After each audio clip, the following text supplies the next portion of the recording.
Welcome to If the Public Only Knew, the show that pulls back the curtain on what it really takes to build and lead a business. Host Gary Cinderbrandt sits down with some of today's most dynamic CEOs, founders, and leaders to dig into their origin stories, hard-earned lessons, and the missteps that nearly derailed it all.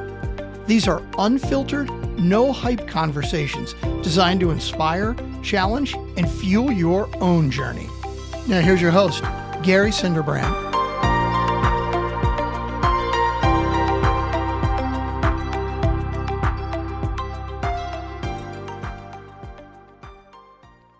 Welcome back to If the Public Only Knew.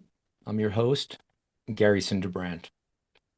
As I did some background research on today's guest, I was reminded of early experiences I had on roller coasters and amusement parks.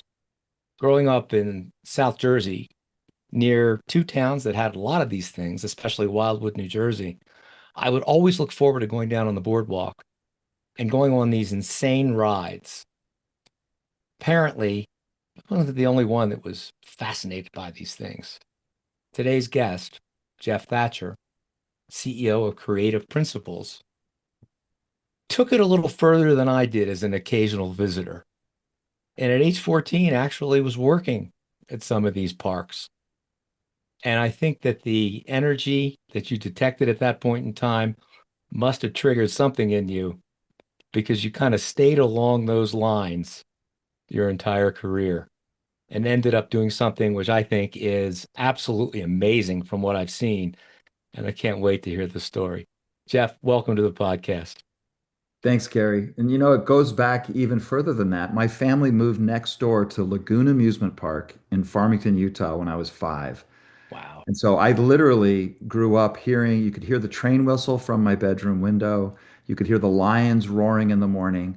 You could hear even the microphone, if the wind was just right, of them saying, keep your hands and arms inside the ride at all times, have fun.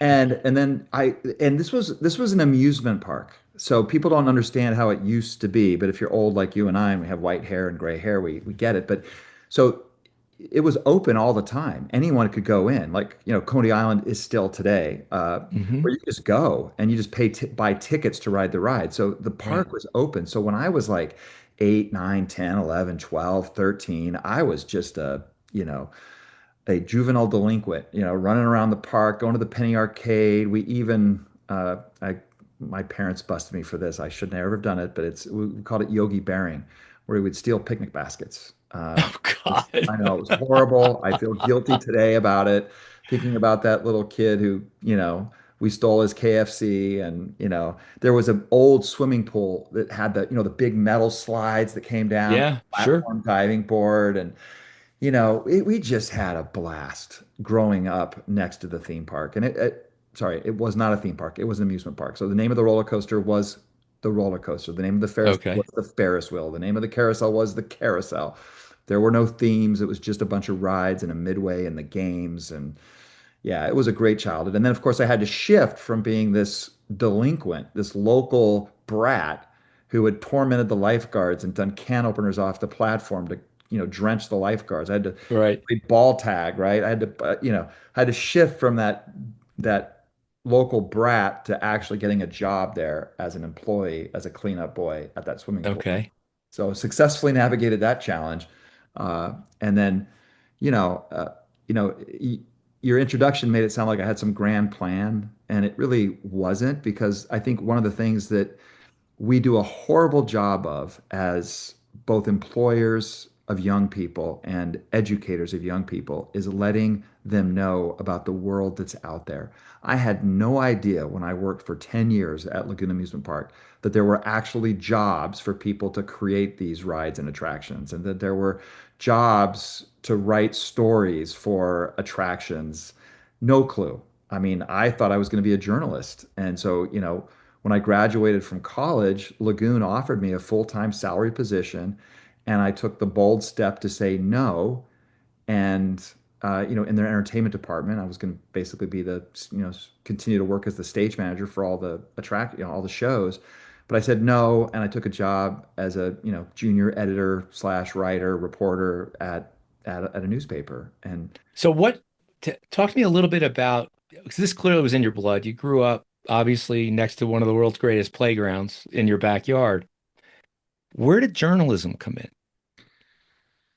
so, again, like most teenagers, I did not discover what I truly loved when I was in high school. And in fact, we're working on a project right now called the J. Cruz Education Center that a frustrated principal and an entrepreneur are putting together because they believe that high schools do a horrible job at helping kids understand their passion and discover their passion. And I didn't know what I wanted. Now, looking back at it as an adult, yeah, I think I was a storyteller and liked to write stories because I would not read the book. I went through high school, didn't read one book in high school, not one. So, like, for example, when we had to read Lord of the Flies, I wouldn't read the book. I would show up that morning with my yellow notepad.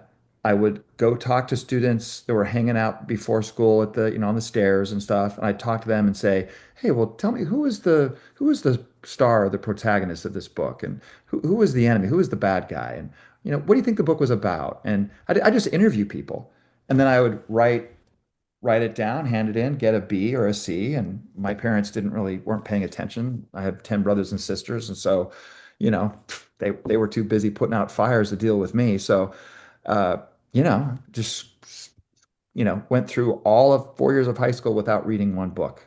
Where were you in the age stack among the 10 Low siblings? middle, low middle. Okay, that's helpful. Yeah. Okay, got Yeah. it. Yeah. I was kind of the oldest one of the young clique. If Understood. so. So your parents were exhausted all the time. Yeah. Yeah. I Yeah, mean, people joke all the time and they like, please, I'm not trying to like diss on my mom and dad. But, people are like, oh my gosh, how did your parents ever do it? How did your mother ever do it? And I'm like, well, she ignored us. I mean, I mean, good strategy. I mean, you You're know, going to work it out or you're not. I mean, unless there was, something pressing, unless there was an emergency, and trust me, there were a few emergencies, and she got Sure. involved, and they got involved. But unless there was something, unless there was an emergency, they were just you were left alone. So So you had a talent for getting answers that were longer than your questions. yeah, You'd ask a question, I didn't answer would realize. come Yeah. out. Yeah, I didn't Okay. realize that, right? I mean, and I was on the debate team and really liked the debate team, but I didn't really, and I enjoyed it, and I enjoyed, yeah, I not enjoyed, but I definitely, I learned how to type in high school. I loved typing class. I loved the whole, F, F, F, F, F, G, G, G, G, G, and learning how to type fast. I loved learning how to type fast, and I loved, uh, you know, uh, debate, and then I didn't really love it, but I could just go interview people and write a short paper. And it wasn't until I served from church, and I believe um, uh, most people in the world, Book of Mormon musical now, they know about the missionaries of the Church of Jesus Christ of Latter-day Saints. It's nothing like the musical, right? Uh, but I, the the the mission president, who's a retired, you know, um, executive, if you will, who's running the mission, he required us to write in our journal every single day as missionaries. That was like one of the rules of the mission. And I got tired quickly of doing this because I like to write a lot. And so I asked my mom to send me an electric typewriter. And so I would and I that's it was that 2 year mission where every morning I would get up and I would put the paper into that electric typewriter and just type what had happened, either in the evening or in the morning. That's when I really discovered, like, oh my gosh, I actually like writing stories. I like doing this. And so then I went to college and switched my major from undeclared to journalism. And I actually originally was broadcast journalism, Hmm.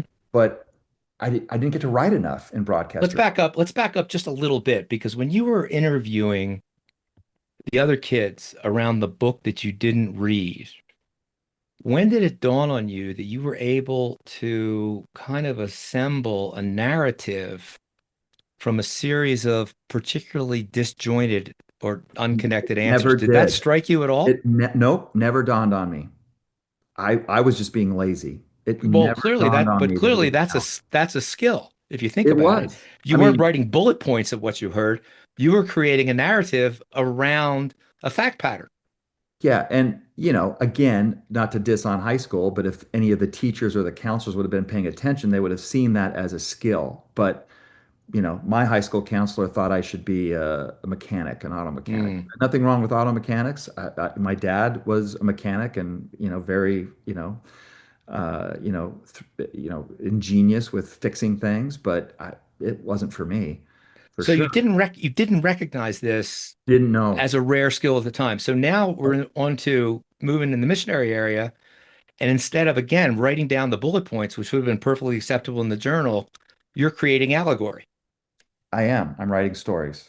And then when I went to college and I was in broadcast journalism and realized, you know, that broadcast journalists really aren't very good writers. They're just like, hello, I'm Gary Cinderbrand, sorry, Cinderbrand, blah, blah, blah. I didn't, I wanted to write. And so I switched over to print journalism to be able to tell stories. And then, Okay. and then and I loved it in college. And if I'm going into too much detail here, I apologize. But No, this is exactly the kind of thing I love to hear because where we end up is so different than where we think we're going to go. And it's this process of discovery and saying, well, why not? Sure, let's give that a try. How are we going to do it? I have no idea, but we'll no, give it a it's the shot. truth. It's the Right. truth. And, so loved journalism. I was the editor in chief of the school paper. I did several really investigative piece, really long format stuff. I was an anthropology minor and just really loved it. I mean, I loved writing, even to the point where I had an anthropology class and it was all quizzes that we were grade upon. And I went to the professor and I said, listen, I'll take your quizzes, but I'd rather do a ethnographic study, like a really long format ethnographic study and do some research. And he says, well, what's your proposal? I said, I want to do it on how having a car impacts your social life in college because I didn't have a car. And I was curious, like, does it in, does it impact and how does it impact? So I said, I'll interview 20 women, 20 men, and we'll do an ethnographic study on how having a car impacts your social life. And he said, oh, I'd love that, but I'll make this deal with you on one condition. I said, okay, fine. He said, that will be your entire grade will be this ethnographic study. I won't even look at your quizzes. He goes, and second, you can't tell anybody else I made this deal with you because I don't want to read 30 ethnographic studies. I'll read yours, but I'm not going to read 30 ethnographic studies that are like 40 pages long. And I said, great, done deal. Right. So I actually I increased my workload to simply do something that I loved. And that was one of my favorite classes. And by the way, it definitely does impact your social life. Um, it definitely has an impact on what type of girls you date. And we can go into more details on that. But then what happened, I graduated, said goodbye to the theme park, the amusement park at Lagoon, and then I moved to Cincinnati. I got a job in journalism in Cincinnati, and I just hated it. I absolutely hated it. And the main reason I hated it is because journalists, as simply and this is my experience, but I think it's true. They're miserable people. They're unhappy. Mostly. Yeah. They are. The pay sucks. Hours suck. Uh, they're dealing with people that aren't happy at work and they aren't happy in their lives and they're miserable. And I'm kind of more of a happy person. I But mean, that's not the reason you hated it. I would say. no, You found something in college because you combined yeah, your love of storytelling and learning with something that was really incredibly creative, which your professor had never seen before. So it now you is just, true. out of whole It, cloth, you built I this. mean, I did like writing stories. I did like doing stories as a journalist. I did enjoy going out and being a reporter. Um, you know, I did enjoy that. Enjoyed visualizing. I did. I enjoyed all that storytelling, but I didn't like working with miserable people. Well, and there's Um, no creativity in journalism. You basically have to report what's there. If you get and too creative, you get fired. and I did get fired. So, Okay. um, you know, but then, after getting fired and getting another job, and I was working, at a downtown weekly, Business Weekly in Cincinnati, I get this press release across my desk for the merger of a a design firm with a production company, and their emphasis was theme parks, museums, and industrial theater is what they called it at the time. Now we call it brand experiences, but then it was called industrial theater. And you're old enough to know about industrial theater, right? Hmm. It basically, you know, events and trade show theater. So I thought that sounded really cool. So I did a story on it. And when I was interviewing the CEO of the company, I said, well, are you laying anybody off? Because we were a Business Weekly. And he said, no, in fact, we're hiring. In fact, we're looking for a writer. Do you know anyone? And so that was my lucky break because I immediately published the story, wrote and published the story, sent them my clippings, said I'd love to get an interview. They called me in. I got an interview, got the job, went from $20,000 a year, bumped up to $28,000 a year, huge raise. I was thrilled, you know, and they hired me as a creative writer in 95, January 95. And that was really, the first, that was my big break. And essentially I was doing the same thing as a creative writer that I was doing as a journalist. I was writing stories, but I got to spend more time with it. I mean, like one of my first projects was the General Douglas MacArthur Museum in Norfolk. So I got to read the books about MacArthur. I got to study him. I got to go into his archives and look at his, I mean, literally hold his corncob pipe and interview archivists and, really delve deep into the story of Douglas MacArthur and then tell that story through exhibits and work with designers on like, okay, do we create a World War I trench here and how do we communicate this story and how do we talk about this and so that was just a blast. And I realized that essentially I wasn't really a reporter and a journalist at heart. What I was at heart was a storyteller. Yeah, and it goes all the way back, I would think, to so your experience at the amusement park growing up at the park, you've got things that obviously somebody had to dream up at some point. Somebody dreamt up the first Ferris wheel, roller coaster, merry-go-round, whatever it might be, Yeah. that manifested in a physical presence that gave you an emotional response. So there was that tie in there, and you had such exposure and just a natural affinity for that physical aspect. And then thinking in terms of well, how would you explain something in a physical aspect to somebody? That then combines with your ability to take apparently disparate questions and weave them into a narrative that were compelling enough to get you through high school. Then you have this creative piece, which kind of caps the whole thing, which says, I've got these skills that I've developed over time and these passions. And all of a sudden, you've got an outlet for it. So, was it happenstance that you did this business interview with this company, or was it where would you be without it? I would think sometime. But to me, it seems like when you follow your passions, ultimately the proper path will appear. And you have to have the wherewithal to recognize it and step into it, which apparently you did. Yeah. So, Yeah. so the first piece with MacArthur sounds great. What happened then? Well, we worked on all kinds of cool projects. I worked there for 7 years. A CNN studio tour, that was fun. Turner Field in Atlanta, we did a bunch of stuff for them. Worked on a King Solomon dark ride in Israel. Six Flags. Lots of industrial theater. I remember I wrote a script on.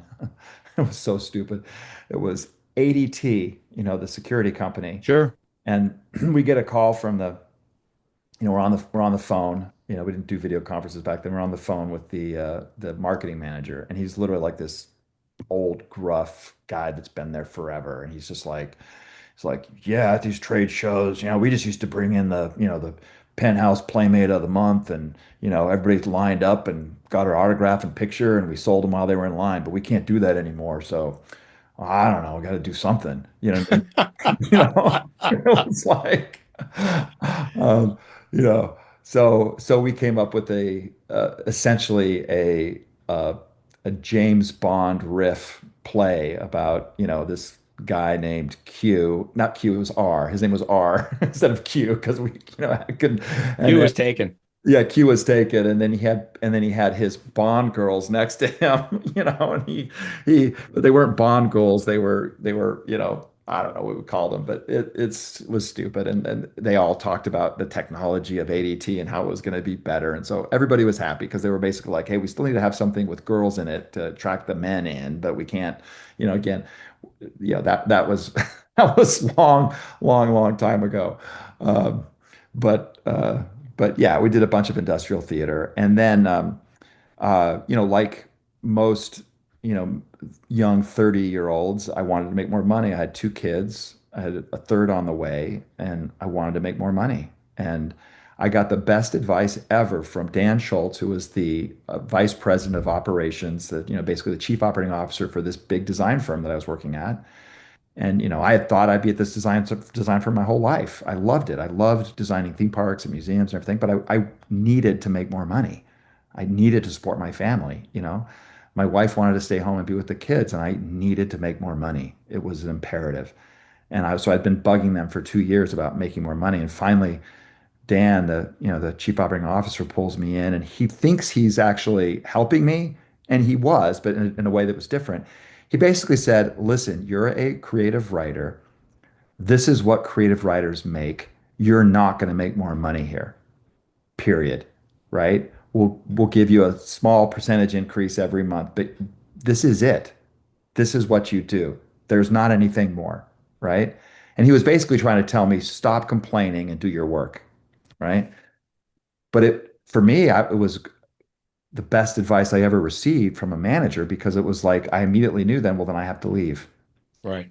Um, so I then got a job with the Tom Peters Company, who wrote In Search of Excellence and was kind of one of those 80s and 90s business gurus, and worked as a writer and a editor and a creative director there, helping the CEO of Tom's company write a book on leadership communication, Hmm. turn that book into a workshop. And so I did that for almost 3 years. Really loved it. The pay got a big raise, which is great because, as you know, training is good money in training, leadership training, leadership development training. Um, you know, uh, One of my favorite moments there is there was some other executives at that Tom Peters company who wanted to do more consulting, and the CEO stood up and he said to the chief financial officer, he said, "What do we charge every day for training?" This was like 2002. And he said, "We charge $9,000 a day." He said, "Great. What do we charge for consulting?"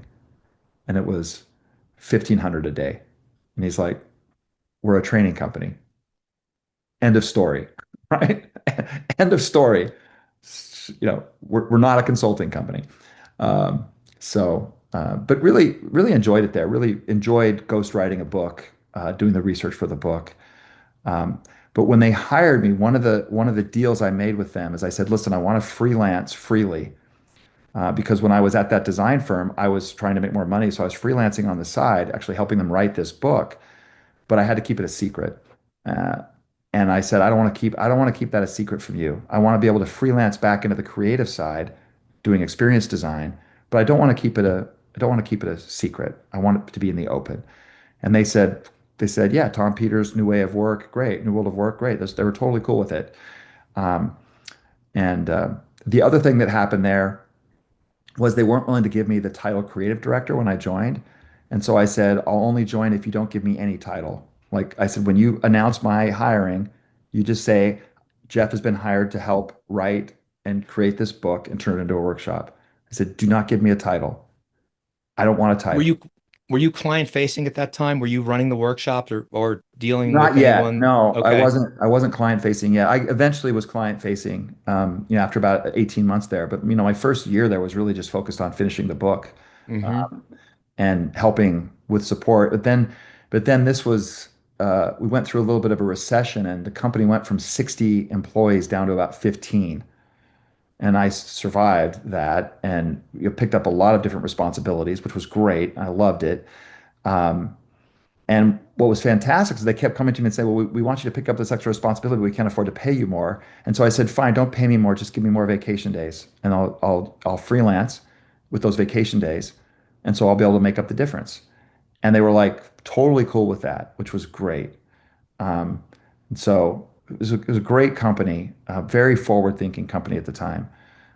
Was there for 3 years, loved it. But again, my freelancing eventually got so busy that the company I was mostly freelancing for was an experience design firm, and they finally offered me a position and a salary that I just couldn't refuse. Did So, you know when you were freelancing for this experience design firm that it seemed like a smoother pathway for you? It seemed like something was much more within your skill set or your passion at that point in time? Or well, was yes, it there a did, and discovery yeah, no, around no, that? absolutely. I knew it was right up my alley. Uh, so, and two of the people who worked at that experience design firm were from that company I had worked with before. So I see. basically, one of the partners there had been ejected. Um, you know, um, and it's funny. Later, that same partner offered me 15% equity in his company that I had been working for 10 years.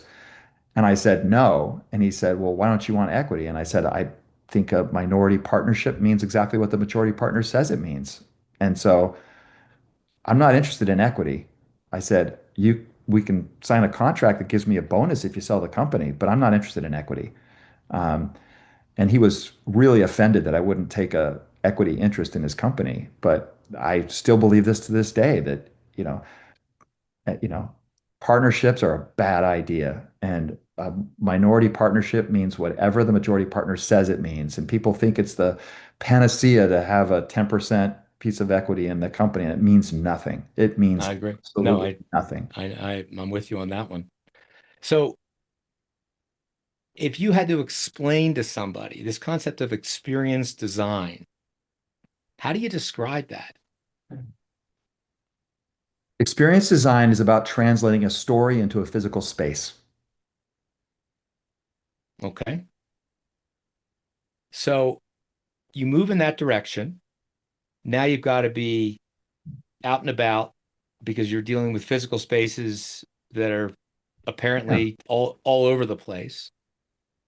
And you've got to apply these principles to a variety of projects, from an amusement park to an airline museum to something on MacArthur or whatever people are Yeah. going to experience, going all the way back to roller coasters and carousels, which are designed in a way to give you an experience that most people never consider. Well, what went into actually building that or making that? Clearly, you've been successful.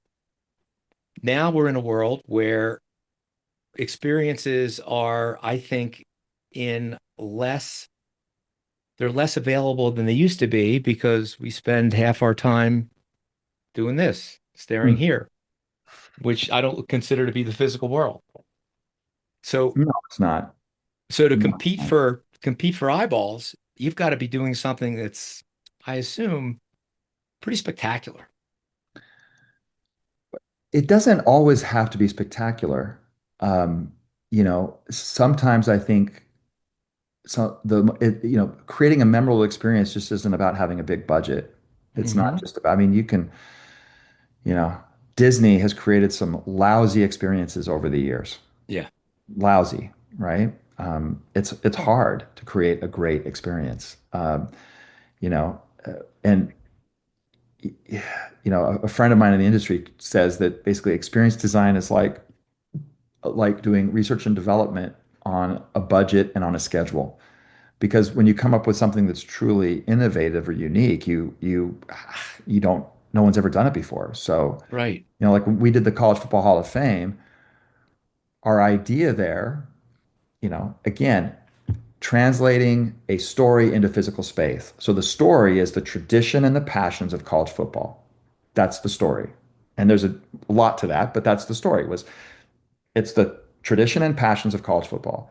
Okay, how do I translate that into a physical space? And at the same time, how do I immerse the guest into that experience, into that story? Because that's what I want to do. I want the guest to feel like they're part of the story. That's what I want. Well, we decided the way to do that was through uh, using AI and a variety of other technologies, from map video screens to, Blender to, all kinds of programming. But the fundamental part of it was you take your picture at a kiosk, you answer a few questions about what your favorite football team is, what your least favorite football team is, a little bit about your personality, your leadership style, where you're from, what you want to be when you grow up, all of those questions. And then as you then go around the museum or the College Football Hall of Fame, you become part of the story. So when you go to the cheerleading exhibit featuring cheerleading uniforms, you see yourself as a 1950s cheerleader. When you go to the band artifact case and you see, uniforms from bands and instruments, you see yourself as a 1970s marching band in your team's colors, right? In your team's colors. When you go to the coaches exhibit, there's a 1 minute mockumentary produced called The Best Coaches Who Never Were, where you become a famous coach. You do, right? It stars you and it features your face, it features you, it tells your story based on what you put in the kiosk. And it's all done with, 11 labs, stable diffusion, ChatGPT, all synced together with programming and an amazing amount of work, you know, up onto a matte video screen and sound and everything to put you in the experience. So that's never been done before. So you're literally experience design is research and development on a budget and on a schedule because you have to do that. It's very difficult. It's very challenging, but it's a lot of fun. But the key is always it's not about the technology. It's always about the story and what's the best way to communicate that story. I mean, we have a client that's a property insurance company, and one of the most powerful brand experiences I've ever witnessed, and it's pretty simple. They fire a 2x4 out of a cannon into a half-inch piece of plywood. No, I'm sorry, a quarter-inch piece of plywood, and then a half-inch piece of plywood, like double stacked, right? And the point is that loss is preventable, that through engineering, you can actually prevent loss. The majority of losses are preventable through good engineering. So you watch this 2x4 projectile fly across the room, hit this quarter-inch 2x4 and go right through it. And then they slide the target, and it's now a half-inch piece of wood. They shoot the projectile again, it bounces off of it, and everybody's standing there getting chills, going, "Wow, okay, so I should invest in storm windows that can keep my facility protected." There's no fancy technology there. There's nothing, you know, there's no interactive kiosk. There's no, you know, it's a cannon, a 2x4, and some plywood. Are you familiar with how memories are stored in your brain? Probably not as much as I should be. Well, because this is I think the heart of what you're doing. Yeah. And it just makes all the sense in the world. So emotional experiences, good and bad, that we remember don't have a clock attached to them. They exist in a part of our brain that doesn't really abide with time. That's kind of the underlying problem with PTSD. You're reliving it over and over again. It doesn't age. Now, some of those emotional experiences can be terrible, and you can't get rid of them. Some of them can be enriching and warm, and they stay the same way. They're not impacted by memories fading with time. What it seems like you're doing, Geoff, and I'm fascinated by this, is you're creating an emotional connection through this physical experience in a way that people are going to remember. If I'm a kid and I'm into college football and I go through and I see myself out on the field playing, over time, I'm not going to know whether that's real or it's fantasy. Your brain can't distinguish. All I know is I had that experience. That's going to stick with me. So when you're able, as you say, you get chills watching it, you're having an emotional response that basically supplants logic, it supplants fact. It's like it just feels really good. Just as I can remember certain things I've done, both good and bad. For instance, I've been a private pilot most of my life. I remember vividly the first time I landed with no visibility, zero. What Couldn't do you see a thing fly? till I touched down. I was flying a Cirrus Okay. SR-22. Oh yeah, yeah. Yeah. Um, One of the and safest planes out there. oh, yeah. The controls at Kennedy wanted to see a demonstration of the parachute one day. I said, fine, give me your house address and I'll pull it right on top. He says, no, no, I'm on my way home. Don't do it now. But yeah, but I remember it vividly. I also remember a couple of negative experiences, like they were yesterday. not just in flying, but in other things that I've done. So what you're doing is you're creating this emotional connection in a way that you're able to channel everything you've done from your reaction to your amusement park growing up, through your ability to create stories out of whole cloth, through your ability to sit there and use allegory, which goes back to the first time man could draw on the side of a cave, because that's how we communicate. We don't communicate in history books, we communicate in stories. So all of this makes absolute sense. You must be having a great time. It's a lot of fun. And I guess the point I'm trying to make is that while I love having a big budget to create an experience, one of my most memorable corporate brand experiences was showing up at Mac headquarters, the Mac trucks, showed up at Mac headquarters. And I'm again, I'm not special. I'm just one of many people showing up that day.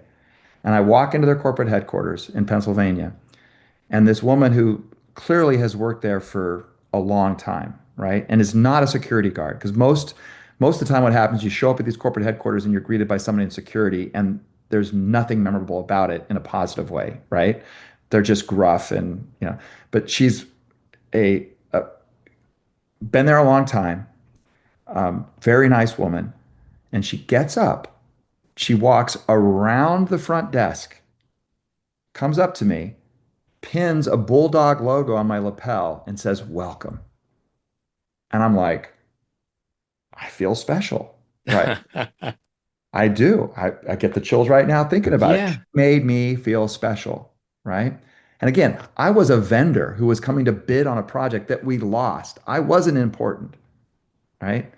But she made me feel important. She made me feel welcome. And so, it's not just about having a big budget. Sometimes it's just having someone great to make you feel welcome. I mean, that's the whole beauty of hospitality. You know, I had an experience in the Netherlands recently. It was in May. We're staying in Rotterdam, and you know, the guy at the checked us in at the front desk at the Marriott hotel there. Gills was very nice, very friendly, talked to us, asked us what we were doing, it was just very welcoming. It was really great. It's fantastic, right? And we told him that no, we're only staying for a day and then we're going to go down to Braid. And he's like, "Oh, Braid, that's my hometown. That's where I'm from." And we talked for a while, and we would tell him that we're going to looking for. My wife likes to run 10 miles every day, and we're looking for places to run. So we're just chatting, right?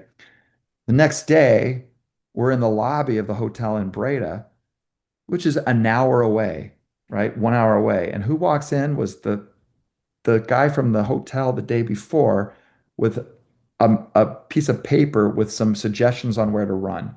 Because he said, "I promised you I would give you this, and you left. And I felt so bad that I wasn't able to get this to you before you checked out this morning. Mm. Here it is." You know what I mean? So I immediately, of course, posted it, tweeted it, all that stuff, and I ended up getting a customer service award for it. But it was like that. There's no technology to that, but that is in a sense telling a story, um, and translating that story into something physical, something that we can experience. And so, yes, I love creating big theaters and big immersive experiences and things that wow. But by the same token, it's not always about that. It's about that story and those memories and really creating those memories. Yeah, you nailed What it there. what pushed you into using AI as a developmental tool? How did you work towards that? It's not about the AI. Right. So let me be very clear. To me, AI is the same as theatrical lighting. AI is the same as 3D video. AI is the same as theming or scenery effects or great sound. It's not about the technology. But what got us to use AI is we were brainstorming. We're like, this would be really nice. Like if you go to St. Augustine, Florida, or if you go to Virginia City in Nevada, there's always those photo studios where you dress up as a cowboy or you dress up as a pirate, you take a picture and you have that memory saved forever. And so we were like, wouldn't it be cool if we could do that at the College Football Hall of Fame? Problem is they have 764 college teams in the United States of America. Right. So if we were to have just football uniforms for 764 teams, the warehouse that would store those uniforms would be bigger than the size of their museum. I mean, Yeah. it would be like, But then when we started talking about AI, we were like, you know what, with AI, we can do football uniforms. We can do cheerleading uniforms, marching band uniforms. We can do 1980s tailgater, 1920s tailgater. We can do ROTC cadet on the field firing a cannon. We can do a flyover pilot in the military we can do a coach from the 1940s, 1950s. We can put you in a painting from 1890. We literally can put you in the fan as a fan in the stands. We can have you pose with the Heisman Trophy. We can have you pose with the BCS National Championship Trophy. Why not do it? Why not do that? Why not? We can have you in the weightlifting gym in your team colors. We can put the practice swag on you, the cool practice swag on you. Yeah. We can have you posing in the training table with the food, your favorite food, in your team colors. We just started going on and on and on and on and on, all the things we could do. Um, the one thing we couldn't do, and it was because of the technology, is oh my gosh, we wanted people to be in body paint, Yeah. cheering on the sidelines, totally like shirt off. The men would have their shirt off and the Yeah. body paint going, and the women would have the sports bra on and the body Right. paint. And, we really wanted to do body paint. AI was not ready. We tried and tried and tried, but it was, let's just say, not going to work. And that's a very kind way to put it. So, So I love what you're doing. It is really, I mean, you think about these things in ways that when I talk to someone like you, I've never given it a second thought, frankly. But now that I think about some of, well, you're in training. You've always known, though, that to have effective training, you have to create an experience. you have to create a story, and you have to Yeah, create a story that people can live in. They can live exactly. inside the story, good, bad, or indifferent. They can live inside the story. Um, the way I look at AI might be a little bit different, however, because I look at AI and I think it should stand for activating imagination. Just as you imagine, wouldn't it be great if we could do this? Then you had to find some tools that could do it. Well, here's some AI tools that'll do it. Could have been a wrench, a screwdriver, or a pair of pliers. Kind of the same thing. You needed to get to that outcome, so you designed it. I I look at this in a way that I think AI or the ability to access the proper tools enhances creativity because it allows us to focus on things that while our brain is somewhat limited as to what we can focus on at one time, AI can give you a focus for a few minutes and it can go out and do the entire thought process, which might take 3 years for you to develop and doing it manually. And AI can do it while you're off doing something else, like fixing a microphone technical problem, which I'm still embarrassed I couldn't fix. That's all Um, right. I There's think there's it's two phenomenal. there's two parts to AI, right? The first part of the AI is how we use AI to help us create these experiences. We use AI every day in our brainstorming, in our research, in creating visuals.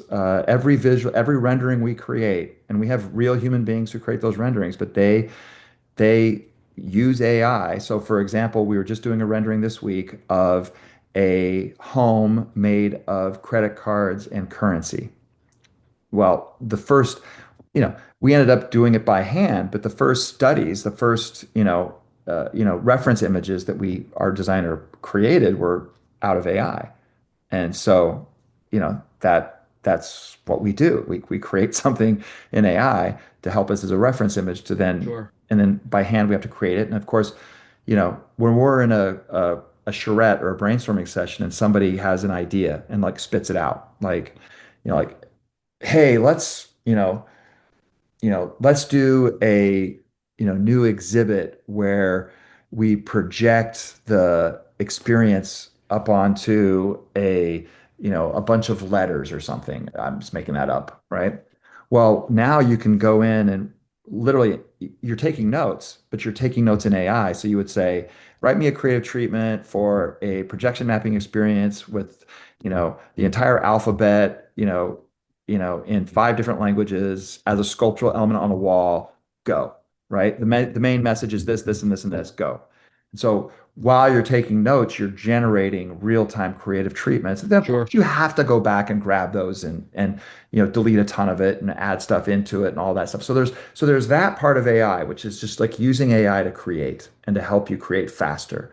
And we have 5 rules we've developed in our firm about how to use AI. And one of them is uh, uh, are are you using it to replace your process or speed your process?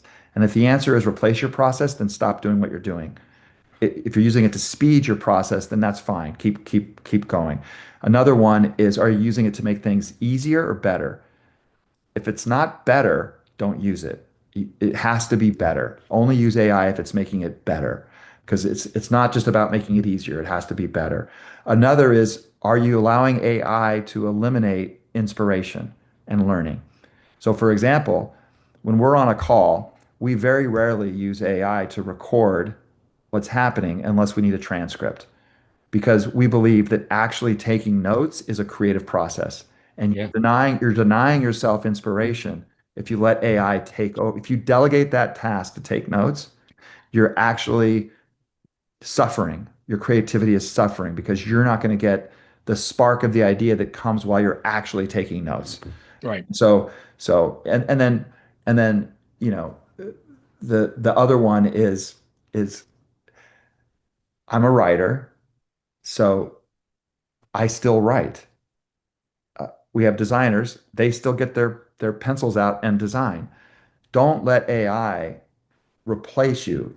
Use it to, I certainly use AI in my research. I certainly use it when I'm writing, but I'm the one doing the writing. And that's really important, because that's writing for me is a creative process. The ideas come while I'm writing. I want to figure it out in my head. Hmm. And one of the examples we give to that is when the Columbia Space Shuttle disintegrated into the orbit, and then I think it was 2000, early 2000s. It was, I know it was, yeah, early 2000s. Uh, I think 2003, but I have to double check that. So it disintegrates coming back into orbit. And of course, they did an investigation. And the Accident Investigation Board literally put in their report, we find the endemic use of PowerPoint as one of the reasons that we missed this issue and these 7 astronauts died. Mm. What was happening is the engineers, instead of taking the time to write a report and then translate that report into a PowerPoint, were skipping that process of writing the report and going straight to the PowerPoint. Interesting. And because of that, the thought process and the communication wasn't effective. Mm. And so if PowerPoint can kill people, then AI is absolutely going to kill people, because there will be people, because of their laziness, will not take the time to actually write it themselves and figure out what's important and what's not important. And important things will be missed. So I'm a huge proponent of AI. I love AI, but it's really important that we don't let it replace our thinking, or people will die. And I couldn't agree more. I mean, everything from the Skynet nightmare to, yeah, the coming singularity of sentience. And I think that probably was more in the realm of conspiracy theorists than anything else, because I think that you can't teach AI to be inspired. You can't teach it compassion. It can emulate empathy, but empathy is incredibly complex. Maybe if we get into quantum computing at some point in time, maybe that changes, but I don't see it. no, I Uh, mean, again, it's not my quote. It's actually, a quote by a former a former dean of a college, president of a college. He said, AI doesn't care about you. It doesn't even know you exist. It's a series of mathematical formulas. That's it. It does not care about you. It doesn't. And that doesn't mean we shouldn't use it. And he said that we absolutely should use it. We should. It's an incredible tool. But the fifth of our rules, right? We have 5 rules. The fifth rule is it the most reliable source of information? no, No, no, it no. And hallucinates a I lot. can I can give you an example just from last week. My wife and I were walking on the beach, and we saw a flag, and we said, "Oh, I'm not familiar with that flag. What country is that?" So we did ChatGPT. We took a picture of it, said, "What country is this?" And it said it was the Jekyll Island Jekyll Island Club flag. And I'm like, huh, well, I want to double check that. So I double checked it, and no, and I triple checked it. No, it was the ensign of the country of Luxembourg. It wasn't And even, it's it you wasn't go even back and correct close it, to being the Jekyll Island and Beach. it says, "We're really sorry. We got it wrong. You're absolutely right. Thank you for checking me." I So know. It's so it's very polite. stupid. I mean, Uh, it's a great tool. It's an amazing tool. It really, really is. But no, you know, and again, the way I put it is if PowerPoint killed people, then AI most certainly will, if it hasn't tell me, already. tell me about your book. Oh, well, that was published during the pandemic, when it hit. I turned to Zoe because we're a family company. So my daughter Hmm. Zoe is one of our illustrators.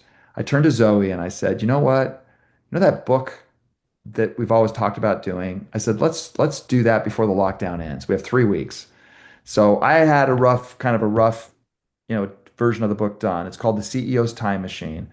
And so we edited it, proofed it, and she did 43 illustrations for this. It's an allegory, it's a parable, a business parable. But essentially it's about an Elon Musk, Steve Jobs type of executive that has a garage at his corporate headquarters, and no one's allowed to go in it except for whoever he invites in, and no one in the company ever goes into it. And there's all these, like how does he does it? How does he predict the future? How is he always ahead of the curve? What's going on? What's the secret inside this garage? And weird people go in the garage, like fighter pilots and chess masters and like really interesting people. And so one day he basically turn over the reins of his company to somebody else, and he brings the protege, brings her in and says, "Okay, I have to teach you the secret of the garage." And the secret is there's a time machine inside. Uh, Now there's a big twist, but essentially the theme of the book is that even if we could travel back to the past and learn from the Wright brothers, for example, about why they weren't able to leverage the success of their invention into a profitable venture for themselves, or if we were to travel to the future and look at what's ahead, the reality is that we still have to come back to the present and make a decision in the present. And that's the challenging part. The challenging part isn't that we could travel to the future or travel to the past, because in many ways we can. The hard part is being brave enough to actually make a decision in the present. Um, uh, so, I mean, again, it's there's a twist to it, but the future is already with us in our companies. The Gen Zs that are in our companies, they're the future. We can travel to the future right now and just go talk to them. You know, there are people, and there are countless examples throughout history of young people who had great ideas that were ignored. Uh, Yeah. I mean, I could go on and on. One that we give, of course, is Pixar, where Lasseter, John Lasseter, who basically was the creative mind behind the vision for Pixar, was at Disney, and Disney didn't give him, what did he need? He probably needed $400,000 to do what he wanted to do at Disney, but they wouldn't do it. And then they ended up having to buy Pixar for what, 4 billion or whatever it Yeah. was, you know? So, you know, how do you miss that? And there are countless examples of this. How do you miss the future? How do you do that? Um, and how do you avoid doing that? And that was the secret to the CEO, was he had a way to figure out what he was missing, because um, so many great ideas are put down by middle managers. And You are so correct. And I think if we go back to the Bill Gates era, he tried to sell MS-DOS to IBM. yeah, yeah, IBM did a study as to how many, this was like in the early 70s, what was the market for personal computers going to be? You know what they came up with for total market? it wasn't a very high number. I remember It was this. like 15, 20,000 tops. Yeah. So he just kept developing MS-DOS and licensed it, and that's how he became Bill Gates. Talk about the guy that missed seeing that one coming, because back then it was doing these enormous Sperry Univac monsters running tapes. So yeah, I completely agree with you, Jeff. This has been fascinating. Thank you so Well, much for thank sharing you. your experiences. It's been Yeah, great. yeah. I mean, we could go on and on for a long time about it. Yeah, But yeah, so that was the book, CEO Simon. We call it our pandemic passion project. that's cool. It's wonderful. That is great. Um, how do people find you for consulting, for opinion, anything along those lines? How do they find you? Well, I'm one of those Jeff with the G's, you know, Okay. that they make fun of on that they made fun of on Saturday Night Live recently. So Okay. honestly, the best way to find me is just Geoff Thatcher. Find me on LinkedIn. Find me on my website. Creative Principles. Ping me there. Instagram, X. I'm on all the platforms except for TikTok. So Okay. because Good for you. you have to draw the line somewhere, I Gary. agree. Yep, I couldn't agree more. So So we've been chatting with Geoff Thatcher, creative genius is the only way I can think about it. Uh, CEO of Creative Principles. Just amazing stuff, Geoff. Thank you so much for joining us today on the podcast. I wish you nothing but the best going forward. I'd wish you luck, but I don't think you need it. I think you're making your own. It was really a thank pleasure chatting with you. Thanks so much. I'll take the luck. No, because what I didn't mention, so our long-term business strategy at Creative Principles is to eventually get 50% of our revenue from IP. Okay. And our royalty check for the CEO's Time Machine right there, Yeah.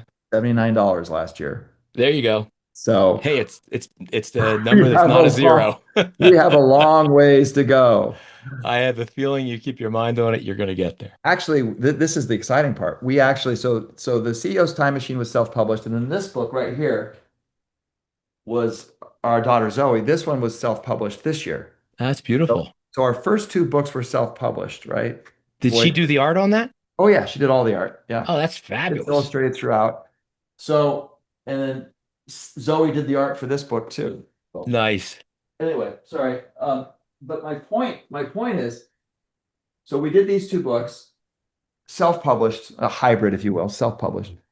Um, but then Zoe's book got her an appointment with a serious, legit publisher, like a real publisher. And so we then, um, as a company, uh, which is a family, so our family hopped on Zoom and we gave this publisher a pitch of 20 ideas about a month ago. And at the end of that presentation, he was like, "Wow, there's so many ideas here. This is amazing, but there's one I want." And it's our youngest, Mia. She had a book idea, a graphic novel idea. And let me see if it came. They were supposed to send the contract today. Um, and so what we're excited about is that um, yeah, contract doesn't come yet, but they're promising to send the contract today. So it's like an advance, like a serious Yeah. legit publisher. They have some really big authors in their catalog. They're like, and they've always wanted to do a graphic novel, and they were looking for some young, talent. So Mia's 23. And she had this idea for this book, for this graphic novel, and she had some work done on it and kind of a creative outline, and we pitched it, and as part of one of 19, other ideas. And so, yeah, so this serious publisher is today sending us the contract. So Sounds like it's in the Thatcher genes to do this. we It's hope wonderful. so. We That's hope great. so. But that's our long-term goal because, as you know, I mean, it's great what we do, but we work hourly. Sure. I understand. You know. Geoff, it's been a pleasure. I've got to jump. Hopefully, we'll connect again at some point in time. Likewise. Thank you, I'll sir. be keeping an eye on things. Thank you so much. Take good care. Thanks. Bye-bye. Thanks for tuning in to If the Public Only Knew. Don't forget to follow the show and share it with anyone who's ready for the real raw stories behind the business successes. Join Gary next time for another powerful conversation that will leave you inspired and ready to take action.